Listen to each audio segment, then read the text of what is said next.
I welcome you all to the e-learning platform of Agri Toppers Academy. मैं आज आपको बताना चाहूँगा कि आज हम सॉइल साइंस जेआरएफ की क्लासेस को शुरू कर रहे हैं। जेआरएफ का मतलब आप समझते हैं आईसीआर पीजी एग्जामिनेशन जो होते हैं 2024 के लिए जो एग्जामिनेशन होगा उसकी तैयारी शुरू करने वाले हैं हम।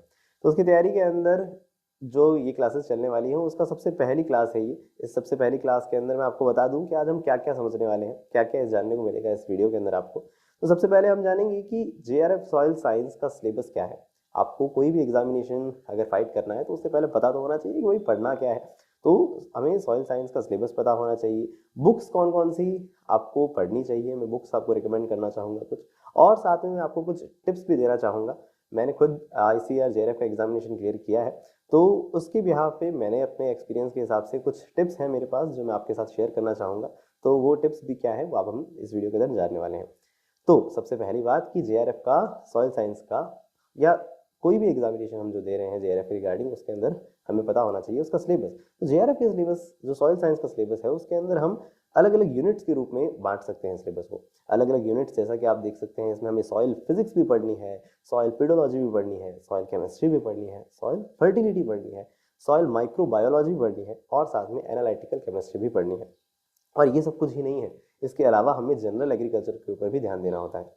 जनरल एग्रीकल्चर क्या होता है, कई बार हमें ये भी कंफ्यूजन होता है। तो जनरल एग्रीकल्चर से मतलब ये है कि जैसे कि एक किताब का नाम आप जानते हैं नीमराज सुंडा, तो उस बुक के अंदर हमें हर सब्जेक्ट के अंदर कुछ ना कुछ नॉलेज दिया जाता है। तो पर्टिकुलर कुछ टॉपिक्स हैं जैसे कि हम जो कंप्लीट आईसीआर की तरफ से सिलेबस आया है उसको अगर देखेंगे तो वहाँ बायोकेमिस्ट्री हो गया, प्लांट फिजियोलॉजी है। तो इस तरह के कुछ कई टॉपिक्स हैं जिनको हमें पढ़ना जरूरी होता है। तो उन टॉपिक्स के अंदर उन चीज़ें हमें जानकारी प्राप्त करनी होती है, तो उसे हम एक तरह से जनरल एग्रीकल्चर करते हैं कहते हैं। तो उसके बारे में भी जानकारी हमें होनी चाहिए। तो सबसे पहले अगर मैं बात करूं सॉइल फिजिक्स की, तो सॉइल फिजिक्स के अंदर कौन कौन से टॉपिक्स हैं जो मैं अच्छे से समझ रहे हैं। पहला टॉपिक जो है वो है सॉइल सेपरेट्स, सॉइल टेक्सचर और स्टॉक्स लॉ। तो इसे समझना है। उसके बाद soil structure and it's evaluation, उसके बाद डायनेमिक प्रॉपर्टीज जैसे कि सॉइल कंसिस्टेंसी, सॉइल प्लास्टिसिटी, और कुछ डायनेमिक प्रॉपर्टीज जैसे कि soil compaction, soil strength, soil colour, इन्हें भी जानना जरूरी है। और साथ में हमें bulk density, particle density, porosity, वो void ratio, gravimetric, volumetric, water content, viscosity, इन सारी चीज़ों को पढ़ना है। इनके बीच में क्या रिलेशन होता है इसे जानना है। और उसके बाद हमें जानना है कि सॉइल वाटर क्या है। अब सॉइल वाटर अपने आप में बहुत लेंथी टॉपिक है, ऐसा नहीं है कि बस ये छोटा सा टॉपिक हो, उसमें बहुत सारे टॉपिक्स होते हैं। तो सभी टॉपिक्स को हमें वन बाय वन कवर करना है। और उसके बाद Darcy's law, Poisson's law, Bernoulli equation, इन्हें जानना जरूरी है। Infiltration, percolation, permeability, factor affecting the permeability, diffusivity, इन सभी को जानना है। फिर उसके बाद हम सॉइल टेम्परेचर पे आ जाएंगे। टेम्परेचर पे आएंगे तो थर्मल प्रॉपर्टीज जानेंगे, तो यानी थर्मल प्रॉपर्टीज, सॉइल टेम्परेचर, इन सबको जानेंगे। अब जब हम सॉइल वाटर को अच्छे से पढ़ के आए हैं तो हमारी रिस्पॉन्सिबिलिटी है कि सॉइल एयर को भी अच्छे से पढ़े। सॉइल के अंदर हवा जो एयर है उसका कंपोजिशन क्या है, उसके अंदर कौन सी गैसेस हैं, किस तरह से गैस एक्सचेंज होता है, कैसे उनका एनालिसिस किया जाता है, ये सब जानना है हमें। सॉइल इरोजन को भी जानना है और साथ में वाटर शेड की भी कुछ इन्फॉर्मेशन होनी चाहिए। तो एक सॉइल फिजिक्स का पर्टिकुलर सिलेबस है, ये जानना है। उसके बाद हमें सॉइल पेडोलॉजी को भी समझना है। पेडोलॉजी के अंदर हम पढ़ते हैं कि composition of earth crust, land और सॉइल में क्या फर्क है, उसके बाद में रॉक्स क्या है, मिनरल्स क्या है, सॉइल फॉर्मिंग मटेरियल्स क्या होते हैं, वीदरिंग किस तरह से होती है। अब हो सकता है ये टॉपिक्स अगर आपने बीएससी के दौरान या फर्स्ट ईयर सेकंड ईयर में कुछ ना कुछ पढ़ रखे हैं, तो मैं आपको बस ये डायरेक्शन देना चाहता हूँ कि हमें जाना किस ओर है। तो हमें इन टॉपिक्स की तरफ जाना है। फिर हमें फैक्टर्स ऑफ सॉइल फॉर्मेशन जानना है, पीडोलॉजी प्रोसेस, पीडोजेनिक प्रोसेसेस क्या है, उसके भी 2 टाइप्स होंगे। कुल मिला के आगे सारी चीज़ें हम पढ़ने वाले हैं। एपीपैडॉन, एंडोपैडॉन्स, सॉइल टेक्सोनॉमी, सॉइल मॉइस्चर, है ना। सॉइल जब वाटर पढ़ रहे हैं तो उसी से रिलेटेड एक सॉइल मॉइस्चर का टॉपिक है। Soil moisture and temperature regimes होते हैं, तो उन रेजीम्स का क्या रोल है, क्यों पढ़ना है, हमें ये सब जानना है। सॉइल ऑर्डर क्या होते हैं, सॉइल सर्वे किस तरह से किए जाते हैं, ये अलग अलग तरह के मैप्स क्या हैं, इन्हें जानना है। फिर हमें जानना है कि सॉइल्स ऑफ इंडिया, ये भी एक अपने आप में बहुत अच्छा टॉपिक है, तो उसे भी जानना है हमें। सॉइल केमिस्ट्री और फिजिक्स पढ़ी है तो केमिस्ट्री भी पढ़नी है। केमिस्ट्री के अंदर हमें सॉइल कॉलॉइड्स के बारे में जानना है, क्ले मिनरल्स के बारे में जानकारी लेनी है। बहुत फेमस नाम, अब हम जेआरएफ की जब तैयारी करेंगे तो बहुत फेमस नाम आएंगे हमारे सामने, एक केओलिनाइट और दूसरा मॉन्टमोरेलोनाइट।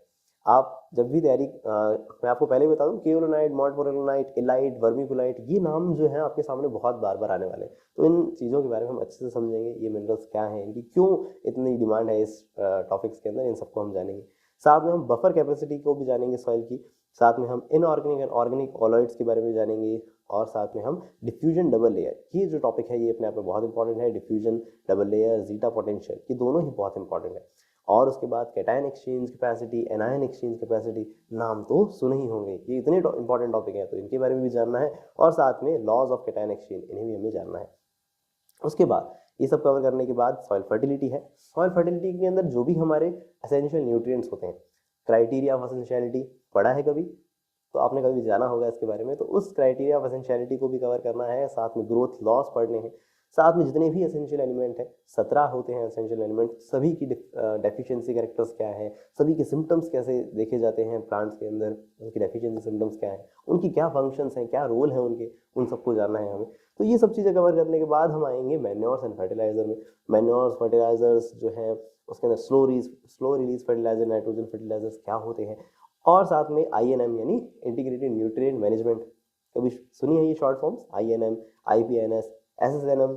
SSNM जानते हैं SSNM क्या होता है, site specific nutrient management, STCR है ना। तो हम देखते हैं सॉइल टेस्ट, क्रॉप रिस्पॉन्स, ये सारे टॉपिक्स हमें कवर करने हैं सॉइल फर्टिलिटी के अंदर। और उसके बाद nutrient use efficiency, fertiliser use efficiency, और साथ में फर्टिलाइजर रिकमेंडेशन अप्रोचेज, इन्हें जानना है हमें। साथ में हमें ये भी जानना है कि properties and development of acid and acid sulphate soils, साथ में लाइमिंग ऑफ सॉइल इस तरह से किया जाता है कि प्रॉब्लमेटिक सॉइल्स कौन सी हैं, BSc के अंदर दौरान आपने हो सकता है पढ़ा हो प्रॉब्लमेटिक सॉइल्स, तो उनका हमें किस तरह से रिक्लेमेशन करना है, कैसे ठीक की जाती हैं, वो सब चीज़ें पढ़नी है। और उसके बाद इरीगेशन वाटर क्वालिटी को जानना है। इरीगेशन वाटर क्वालिटी के कुछ क्राइटेरियाज होते हैं जो बहुत इंपॉर्टेंट है, जैसे कि EC, SAR, RSC, इन सभी की अच्छे से डिटेल हमें लेनी है। साथ में हमें कार्बन सेक्वेस्ट्रेशन के बारे में भी जानना है।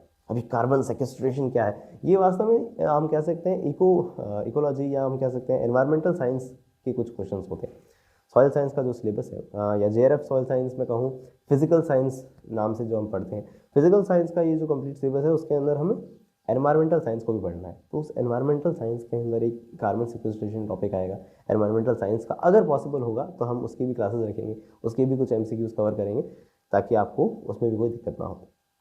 सॉइल माइक्रोबायोलॉजी, भाई फिजिक्स पढ़ ली, केमिस्ट्री पढ़ ली, अब बायो भी पढ़नी पड़ेगी। तो बायो पढ़नी है तो उसके अंदर हमें सॉइल बायोटा को जानना है, कौन से माइक्रो ऑर्गेनिज्म बैठे हैं, कहाँ से मतलब है राइजोस्फीयर में बैठे हैं, फाइलोस्फीयर में बैठे हैं, सॉइल एंजाइम्स कौन कौन से हैं, इन्हें जानना है। साथ में ये भी जानना है कि microbial transformation of carbon, nitrogen, phosphorus in these elements, तो इन सभी का कार्बन इन और ये माइक्रो ऑर्गेनिज्म कैसे ट्रांसफॉर्मेशन करते हैं, कैसे ये पौधों को अवेलेबल कराते हैं, इन्हें सब जानना है। सॉइल ऑर्गेनिक मैटर क्या होता है, ह्यूमस किस तरह से बनता है, बायोलॉजिकल नाइट्रोजन फिक्सेशन क्या है, माइक्रोराइजा का नाम जरूर सुना होगा अपनी लाइफ में, तो माइक्रोराइजा का क्या रोल होता है। बायो फर्टिलाइजर्स बहुत इंपॉर्टेंट टॉपिक है, तो बायो फर्टिलाइजर्स को भी जानना होता है। और उसके बाद हम देख रहे हैं soil plant and fertiliser analysis. Soil plant and fertiliser analysis, तो उसके अंदर हम फ्लेम फोटोमेट्री पढ़ते हैं, एटॉमिक एब्जॉर्प्शन स्पेक्ट्रोमेट्री, ये सारी टेक्निक्स किस तरह से काम करती है, इनके बीच का क्या प्रिंसिपल होता है, इन्हें जानना ज़रूरी है। और साथ में potentiometry, conductimetry, modern methods of soil plant and fertiliser analysis, pH, EC, organic carbon, इन सारे टॉपिक्स को पढ़ना है, किस तरह से एनालिसिस किया जाता है सॉइल में इनका, ये सब जानना है हमें। माइक्रो न्यूट्रिएंट्स का कैसे किया जाता है, और मॉडर्न टेक्निक्स क्या है, इन्हें भी जानना ज़रूरी है।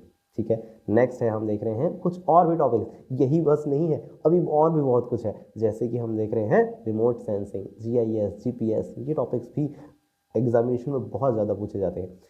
JRF का एग्जामिनेशन 2023 का फिजिकल साइंस का एग्जाम जो था, उसमें से रिमोट सेंसिंग, GIS और GPS के ऊपर काफ़ी सारे क्वेश्चन पूछे गए हैं। तो मैं आपको अवेयर करना चाहूँगा कि ये टॉपिक बहुत इंपॉर्टेंट है, आने वाले वक्त में इनको भी हम कवर करेंगे। नैनो टेक्नोलॉजी, प्रिसीजन एग्रीकल्चर, इन्हें जानना, land capability classification, land suitability classification, general agriculture, अरे जनरल एग्रीकल्चर आ गया। जनरल एग्रीकल्चर का मतलब क्या है, बहुत कुछ है जनरल एग्रीकल्चर के अंदर, जैसे कि बायोकेमिस्ट्री, और आप खुद इसका सिलेबस निकालिएगा, JRF का एग्जामिनेशन का सिलेबस निकालिएगा फिजिकल साइंस के अंदर, तो आपको दिखेगा वहाँ पे कई टॉपिक्स ऐसे हैं जो सॉइल साइंस से हटके हैं। अब बायोकेमिस्ट्री सॉइल साइंस से हटके है ऑफकोर्स, लेकिन क्वेश्चन पूछा जाएगा कार्बोहाइड्रेट, पूछा जाएगा प्रोटीन, ये कभी किसी ज़माने में पढ़े होंगे आपने, तो उन्हें अच्छे से वापस रिवाइज करना है, ताकि हमारे साथ कोई दुर्घटना ना हो, हम अच्छे से क्वेश्चन को कवर कर सकें, राइट। और बुक रिकमेंडेड, कौन सी बुक मैं आपको रिकमेंड करना चाहूँगा सॉइल साइंस के लिए, और इस पूरी जर्नी के लिए, ये जो हम पूरी हम देख सकते हैं यात्रा करने वाले हैं सॉइल साइंस की, JRF की, तो उसके हमें क्या क्या बुक्स की रिकमेंडेशन है। पहली बुक है फंडामेंटल्स ऑफ सॉइल साइंस, देखिए ये किताब मेरे पास भी है, फंडामेंटल्स ऑफ सॉइल साइंस। की किताब जो है पूरा ग्रंथ है, देखिए भारी इतनी लंबी मतलब मोटी तगड़ी किताब है। तो इस किताब के अंदर मैं आपको बताना चाहूँगा बहुत सारी डिटेल्स दी गई हैं, बहुत ऑथेंटिक बुक है, बहुत ज़्यादा हम ICAR की पब्लिकेशन है ये। साथ में इसके अंदर काफ़ी सारी चीज़ें डिटेल्स में दी गई है। JRF के पर्सपेक्टिव से डिटेल्स में जाने की ज़रूरत कम है, मतलब ज़रूरत तो है, डिटेल्स में पता होनी चाहिए चीज़ें, लेकिन इवन ये आपको SRF एग्जामिनेशन या आगे की भी जो भी आपकी सॉइल साइंस की जर्नी होगी उसके अंदर ये किताब आपको बहुत हेल्पफुल होगी। तो मेरा मतलब आपको बस ये समझाना है कि ये जो किताब है, अगर सॉइल साइंस में इरादा बना लिया है कि यार सॉइल साइंस में कुछ करना है तो ये किताब ज़रूर खरीदिएगा, या नहीं खरीद पाए तो किसी सीनियर से कांटेक्ट करिएगा, उनकी बोरो कर लीजिए। कुल मिला के ये किताब होनी चाहिए हमारे पास। दूसरी है हमारे पास सॉइल साइंस ट्रेटाइज। सॉइल साइंस ट्रेटाइज भी है मेरे पास, इसकी हालत थोड़ी ख़राब हो चुकी है देखिए, है ना। तो मैं बस ये बताना चाहूँगा कि ये किताब बहुत अच्छी बुक है। इसके अंदर हम देख रहे हैं काफ़ी सारी इंफॉर्मेशन प्रिसाइजफुली दी गई है। जैसे मैंने वहाँ कहा ISSS में बहुत डेप्थ में दी गई है चीज़ें, लेकिन यहाँ चीज़ें आपको सरफेस में थोड़ी मिल जाएंगी और एग्ज़ाम में बहुत ज़्यादा हेल्पफुल होंगी। मतलब आपको सीधा ही कुछ ऊपर ऊपर का पढ़ लिया और सीधा ही आपसे पूछ लिया तो उससे बढ़िया बात क्या होगी, है ना। तो ये किताब सॉइल साइंस ट्रेटाइज जो है बहुत अच्छी बुक है, इसे भी आप अपने पास रखें। और एक बुक है TD विश्वास और SK मुखर्जी की soil science, text book of soil science. ये भी अच्छी किताब है, इसे भी आप कंसिडर कर सकते हैं। और ऑब्जेक्टिव क्वेश्चंस के लिए जो आप संडे टू संडे कंसिडर कर सकते हैं, संडे निकल जाए तो उस दौरान आप प्रैक्टिस कर सकते हैं, या मैं कहूँगा इवन संडे भी नहीं, आप ऐसा कोशिश करिए कि जो एक सॉइल फिजिक्स पूरी कवर कर ली, मान लेते हैं हम सॉइल फिजिक्स अगर कवर कर ली तो अब सॉइल फिजिक्स के क्वेश्चन निकालना शुरू कर दिए। अब ऑफकोर्स दूसरा सॉइल केमिस्ट्री क्लासेस भी चल रही हैं, दूसरी चीज़ें भी चल रही हैं, लेकिन कोशिश करिए कि अगर सॉइल फिजिक्स अगर कवर कर ली है तो उसके MCQ बहुत सारे करते रहो। Topic revise MCQ, topic revise MCQ, तो MCQ करेंगे कहाँ से। तो करने के लिए ये बुक है ग्लिम्पसेस ऑफ सॉइल साइंस, इसे आप बाय कर सकते हैं। ये अच्छी किताब है JRF SRF नेट इन सभी एग्जामिनेशंस के लिए। और कुछ जनरल एग्रीकल्चर की बुक्स जो हर एग्रीकल्चर के स्टूडेंट्स के लाइफ में कहीं ना कहीं उन्हें सुनने में आती हैं, क्या है, जैसे कि हम देख रहे हैं NR सुंडा, नेमराज सुंडा, अभी मैंने कुछ देर पहले नाम लिया था तो वो बहुत ज़रूरी है। साथ में हम देख रहे हैं अरुण कात्यायन की जो दोनों एडिशंस हैं, ये दोनों जनरल एग्रीकल्चर के लिए काफ़ी अच्छे हैं, तो इनका नॉलेज उठा लिया तो बढ़िया ही बढ़िया। इसके बाद मैं आपको कहूँगा कि मेरी तरफ से कुछ टिप्स हैं जो आप फॉलो ज़रूर करें तो आपकी अच्छी रैंक आ सकती है एग्जामिनेशन में। आपका ड्रीम कॉलेज जो है JRF के लिए वो आपको अचीव हो सकता है। अच्छा, JRF का कॉन्सेप्ट तो आपको मुझे लगता है पता ही होगा कि JRF के अंदर दो तरह की सीट्स होती हैं। मतलब एक तरह की सीट्स के अंदर हम देख रहे हैं नॉर्मल जो अदर स्टेट्स के अंदर एडमिशन लेते हैं, अगर मैं राजस्थान का हूँ और राजस्थान के बाहर कोई भी स्टेट के अंदर एडमिशन ले रहा हूँ तो अदर स्टेट में एडमिशन लेने में मुझे NTS यानी नेशनल टैलेंट सर्च इस तरह की स्कॉलरशिप मिलती है जो कि 5000 लगभग 5000 रहती है पर मंथ 5000 रहती है। लेकिन अगर मेरी JRF यानी जूनियर रिसर्च फेलोशिप ये स्कॉलरशिप लगती है तो मुझे 12,500 12,500 लगभग इतनी मुझे क्या मिलेगी, स्कॉलरशिप मिलेगी। तो मैं आपको बस ये बताना चाह रहा हूँ कि ये कॉन्सेप्ट दिमाग में रखें। और ये जो JRF की सीटें हैं वो बहुत लिमिटेड होती है। इंडिया में ओवरऑल आपको टॉप 20 में आना पड़ेगा और टॉप 20 में आना पड़ेगा तब जाके आपको कहीं ना कहीं ये JRF की सीट्स मिल सकती हैं, ठीक है। तो मैं बस आपको ये बताना चाह रहा हूँ कि ये जो हमारा फोकस है ऑफकोर्स किसके ऊपर है, JRF के ऊपर है यानी जूनियर रिसर्च फेलोशिप के ऊपर है। तो उसे कैसे अचीव करेंगे, तो इन सब चीज़ों के लिए कुछ टिप्स हैं मेरी आपके लिए। जैसे कि पहला है कि prepare proper notes of each unit. Her unit का अपनी एक कॉपी बना लीजिए कि सॉइल फिजिक्स की मेरे पास कॉपी अलग है, भले छोटी पतली जैसी बनाना चाहिए बनाएं आप, लेकिन उसमें अपने नोट्स खुद अपने हाथ से बनाते चलिए। क्योंकि दोस्त जब एग्ज़ाम आने वाला होता है ना उस वक्त हमारे सबसे अच्छे साथी कौन होते हैं, हमारे नोट्स ही होते हैं। कि भाई जो चीज़ हम नोट से रिकवर कर सकते हैं ना वो उससे अच्छी चीज़ हमारे पास कोई और नहीं होगी। बुक्स नहीं पढ़ी जाती यार, एट द एंड हमें नोट्स ही ऐसे होते हैं जो देखते ही समझ आने लगते हैं कि हाँ हाँ ये लिखा था, ये फटाफट याद हो जाता है। तो इसलिए नोट्स जरूर अच्छे से बनाएं दूसरा मैं कहूँगा कंसिस्टेंट रहें। थर्ड ईयर में शुरुआत करी है, फोर्थ ईयर में शुरुआत करी है, कोई बात नहीं, 2 महीने बचे हैं, कोई बात नहीं, कहाँ भी अगर आप एग्जिस्ट कर रहे हैं, किसी भी वक्त आप इस कोर्स को ऑप्ट कर रहे हैं, मैं बस इतना कहूँगा कि अब से कंसिस्टेंट हो जाएं, रोज़ पढ़ें। कोशिश करें कि भाई टाइम अगर कम पड़ा है तो 5-5, 6 से 7-7 घंटे की सेल्फ स्टडी निकालें। टाइम कम बहुत सारा पड़ा है, जैसे मान लो थर्ड ईयर में आपने स्टार्ट कर दिया है, बहुत टाइम ही टाइम है अभी आपके पास, तो कम से कम दिन में 1 या 2 घंटे तो जरूर पढ़ें। कैसे पढ़ना है, सिंपली आप बस बुक्स को अपने इन टॉपिक्स को मतलब इन वीडियोस को कवर करें, वीडियोस में पढ़ लिया, सुन लिया, नोट्स बना लिए, फिर जाके बुक्स पढ़ ली। बुक्स पढ़ेंगे तो उसमें से जो नई बातें नजर आएंगी कि अरे अरे क्लास में तो ये बताया नहीं था, बुक में ये लिखा हुआ है, यहाँ से उठा के नोट्स में डाल दिया, तो उससे क्या होगा, ये आपके नोट्स बेस्ट हो जाएंगे और आपको हेल्पफुल रहेंगे एग्जामिनेशन। और तीसरा मैं कहूँगा application of your knowledge. Application of you knowledge नहीं भाई, एप्लीकेशन ऑफ योर नॉलेज। ठीक है, तो योर नॉलेज में आपकी नॉलेज को अप्लाई कैसे करेंगे आप? तो अप्लाई करने के लिए आप अपने किसी दोस्त के साथ उसके डिस्कशन कर सकते हैं। पकड़िए एक अपने दोस्त को, कहिए उसको कि भाई तू भी अपने मेरे साथ क्या कर, सॉइल साइंस की तैयारी कर। भाई क्यों, बहन को भी, किसी भी को, आपकी या बंदी हो कोई डजेंट मैटर, आपको बस अपने क्या करना है, किसी फ्रेंड को पकड़ना है और उसको साथ इन चीज़ों को डिस्कशन करें, टॉपिक्स को डिस्कशन करें, ताकि आपके दिमाग में वो चीज़ें बैठ सकें। सिर्फ पढ़ना या लिखना इनफ नहीं है, आप डिस्कशन जितना ज़्यादा करेंगे आपको बहुत ज़्यादा हेल्पफुल रहेगी वो चीज़ें।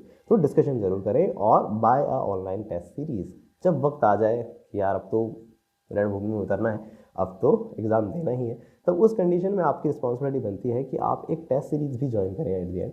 वो टेस्ट सीरीज़ आपको, आपकी समझ है कोई भी हो सकती है, लेकिन उस टेस्ट सीरीज़ को खरीदें, online test series, online test series, ताकि आपको आइडिया रहे कि मुझे ऑनलाइन ही एट द एंड पेपर देना है, तो मैं कैसे परफॉर्म करूँगा, तो उसकी या करूँगी, है ना। तो इसका मतलब ये हुआ ऑन बाय करें आप ऑनलाइन टेस्ट सीरीज़ को। और लास्ट में solve previous years question. The most important tip है ये, सबसे ज़्यादा इंपॉर्टेंट, कि प्रीवियस ईयर्स क्वेश्चंस करते चलें। प्रीवियस ईयर्स पिछले 5 सालों के जो भी सॉइल साइंस के एग्ज़ाम्स हो चुके हैं उनको कवर करते हुए चलें। जेआरएफ के एग्ज़ाम जो हैं, आईसीआरपीजी के एग्ज़ाम जो हैं, उन्हें कवर करते हुए चलें। देखते चलें कि भाई मैं पढ़ रहा हूँ वो आता कैसे है क्वेश्चन। सॉइल फिजिक्स मैंने कवर करी है, तो सॉइल फिजिक्स में से क्वेश्चन किस तरह से पूछे गए हैं, मेरे लायक हैं, मतलब मैं हैंडल कर पा रहा हूँ कि नहीं कर पा रहा हूँ। हमें स्पीड भी तो मेंटेन करनी है, सब अंदाज़ा दिमाग में लगाए लेके चलना है। तो इसका मतलब ये हुआ कि हमें प्रीवियस ईयर क्वेश्चन को भी अच्छे से सॉल्व करना है। ओके, तो ये था आज का वीडियो, और इसके दौरान मैंने आपको कुछ टिप्स बताए और बुक्स रिकमेंड की। बुक्स और भी सुनने में आएंगी आपके पास, लेकिन मैं कहूँगा कि यार पैसा भी कम होता है हमारे पास, या अगर आप अमीर हैं, अच्छा खासा पैसा है, तो जो भी और भी लोग सजेस्ट करते हैं बुक्स वो भी ले लीजिए। लेकिन ये बेसिक बुक्स जो है ये तो एटलीस्ट ले ही नहीं ले पाए तो किसी सीनियर से कांटेक्ट करें। और इवन आपको लगता है कि नहीं नहीं नहीं, हम तो क्या कर सकते हैं, हम कह सकता हूँ कि मैं मोबाइल में भी पढ़ सकते हैं, तो मोबाइल में भी आजकल आपको पता होगा टेलीग्राम वगैरह पर बुक्स की पीडीएफ अवेलेबल हो जाती है। तो उन पीडीएफ्स को डाउनलोड कर लें, कोशिश करें चैप्टर वाइज मोबाइल से ही पढ़ लें, अगर पैसे की कोई प्रॉब्लम है तो। ठीक है, तो this is what I really wanted to share with you. तो thank you so much for listening me, और साथ में ऑल द वेरी बेस्ट है आपको इस एग्जामिनेशन के लिए। और I really thank Agri Toppers Academy जिन्होंने ये शुरुआत करी है इन क्लासेस की। तो इन क्लासेस को आप रेगुलर ज़रूर लें अपने फ्रेंड्स के साथ। इस वीडियो को, इस डेमो वीडियो को, एक तरह का डेमो वीडियो है ये, आगे इसी तरह से हम टॉपिक्स को कवर करते, जो भी मैंने आपको टॉपिक्स दिखाए हैं, मेरी कोशिश है रेगुलर हम उनको कवर करते चलेंगे। तो प्लीज़ इन क्लासेस को ज़्यादा से ज़्यादा शेयर करें अपने दोस्तों के साथ, टॉपिक्स को पढ़ते चलें। आई रियली होप आप आने वाले एग्जामिनेशन में बहुत अच्छा परफॉर्म करेंगे। सो स्टे ट्यून्ड, मिलते हैं अगली नेक्स्ट वीडियो के अंदर, तब तक के लिए बाय बाय, टेक केयर।